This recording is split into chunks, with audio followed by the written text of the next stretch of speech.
Queridos irmãos, queridas irmãs, e nesta quarta-feira, dia 22 de dezembro, estamos trazendo a palavra de Deus, o Evangelho da vida, e hoje, com Maria, queremos cantar as maravilhas de Deus em nós, em nossa história.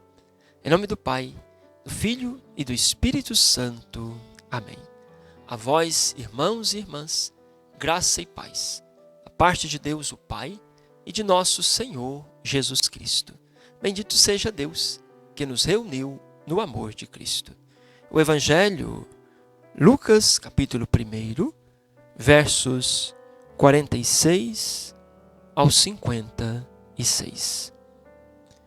E Maria disse: A minha alma engrandece o Senhor, meu espírito exulta em Deus, meu Salvador, porque olhou para a condição humilde de sua serva.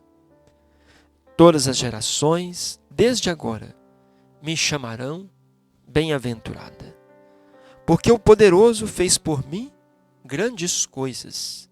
Santo é seu nome. Sua misericórdia se estende de geração em geração sobre aqueles que o temem.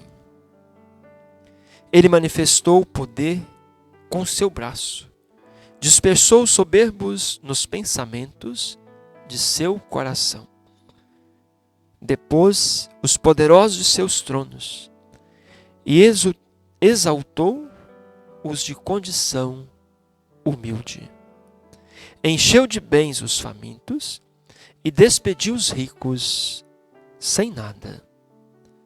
Amparou Israel, seu servo, lembrando-se da misericórdia, como prometera aos nossos pais, a Abraão e a sua descendência para sempre. Maria ficou 3 meses com Isabel e depois voltou para casa. Até que o Evangelho de Jesus Cristo, a palavra de vida e salvação para todos nós. Queridos irmãos, queridas irmãs, o Cântico de Maria tem algo muito bonito. Primeiro, que Maria faz uma memória. E talvez é muito próprio do ser humano fazer memória.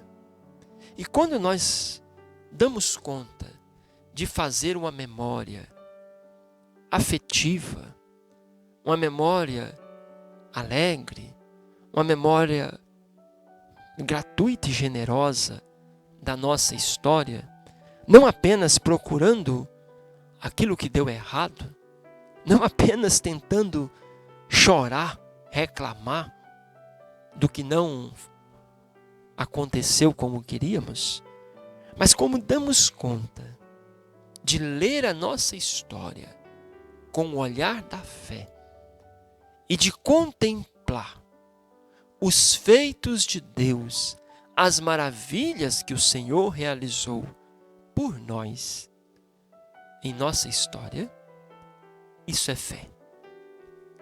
Talvez pudéssemos perguntar: o que diferencia uma leitura histórica de uma pessoa que tem fé de uma biografia comum de quem não tem fé? Os dois fizeram, ou podem fazer, uma leitura histórica de suas vidas. Mas quem não tem fé vai reclamar, vai xingar, vai culpar os outros por tudo que deu errado. Ou vai se culpar por aquilo que não deu certo. E vai se vangloriar das coisas que conquistou. Vai se vangloriar do sucesso, de tudo aquilo que deu certo na vida, na sua história.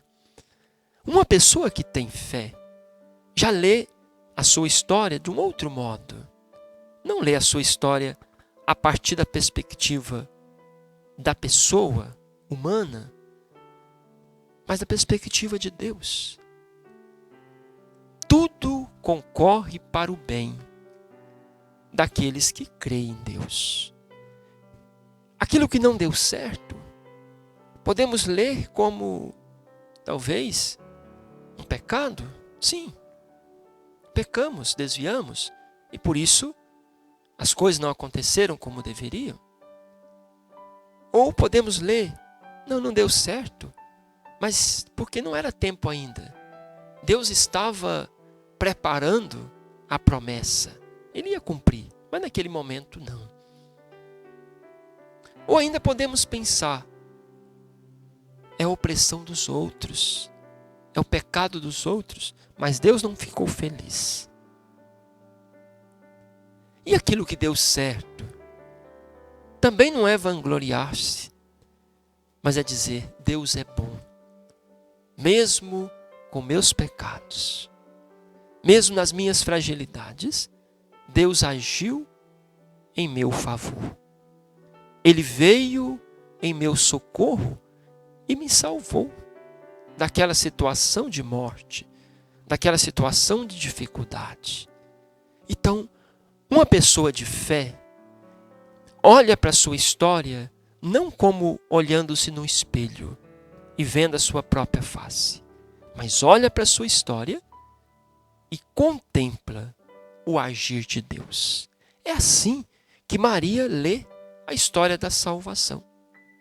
Olhando para ela como uma humilde serva, mas contemplando a promessa de Deus aos seus pais, desde Abraão e a sua descendência, Maria diz, Deus fez maravilhas.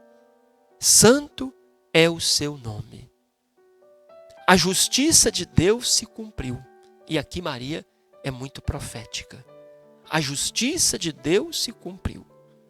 Os poderosos foram destronados. Os ricos que confiaram no seu dinheiro, na sua riqueza, foram despedidos de mãos vazias.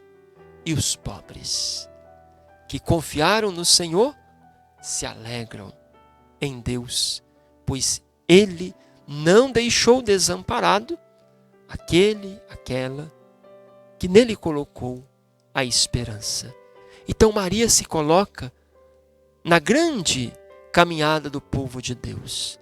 Maria se coloca junto aos pobres que esperam no Senhor e alegra-se, canta, porque Deus foi fiel à sua promessa.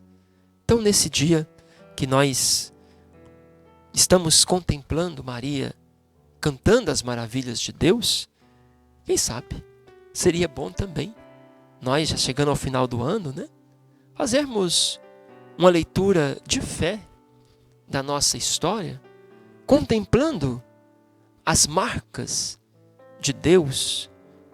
Nosso fundador chamava o dedo de Deus agindo em nossa história. E assim pudermos também cantar as maravilhas que o Senhor realiza e realizou em nós e por nós. Pois o Senhor faz maravilhas, pois santo é o seu nome. O Senhor esteja convosco, Ele está no meio de nós. Abençoe-vos o Deus misericordioso, Ele que é Pai, Filho e Espírito Santo. Amém. Fiquem com Deus.